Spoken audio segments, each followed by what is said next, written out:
যুক্তরাষ্ট্রকে এবার কড়া হুঁশিয়ারি দিল ইরান।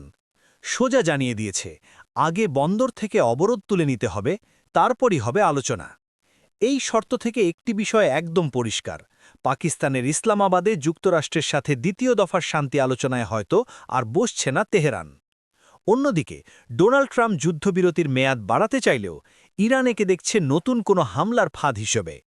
একবার ভেবে দেখুন, যে ট্রাম্প একদিন ইরানের সরকার পতন বা নেতাদের হত্যার ছক কষেছিলেন, তিনি আজ সশরীরে পাকিস্তানে গিয়ে আলোচনায় বসতে রাজি। এর মানে কি?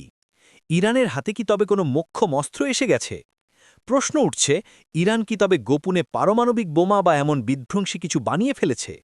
সাবেক মার্কিন গোয়েন্দা স্কট রিটারের মতে ৬০ ভাগ সমৃদ্ধ ইউরেনিয়াম কাজে লাগিয়ে ইরান হয়তো পারমাণবিক বোমার সমতুল্য কোনো অস্ত্র তৈরি করে ফেলেছে। আমেরিকার মতো পরাশক্তির মুখের উপর শর্ত চাপিয়ে দেওয়ার সাহস তো আর এমনি এমনি আসে না। এমনিতেই হরমুজ প্রণালী ইরানের জন্য এক বড় ট্রাম্প কার্ড, কিন্তু এর বাইরেও কি বড় কোনো চমক অপেক্ষা করছে? তেহরান বিশ্ববিদ্যালয়ের অধ্যাপক মারান্দির সাম্প্রতিক মন্তব্য কিন্তু ভয়াবহ কিছুরই ইঙ্গিত দিচ্ছে।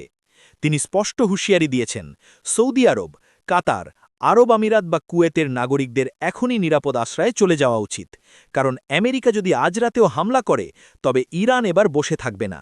তারা ইসরায়েল এবং পুরো মধ্যপ্রাচ্যে দ্বিগুণ শক্তিতে পাল্টা আঘাত হানবে।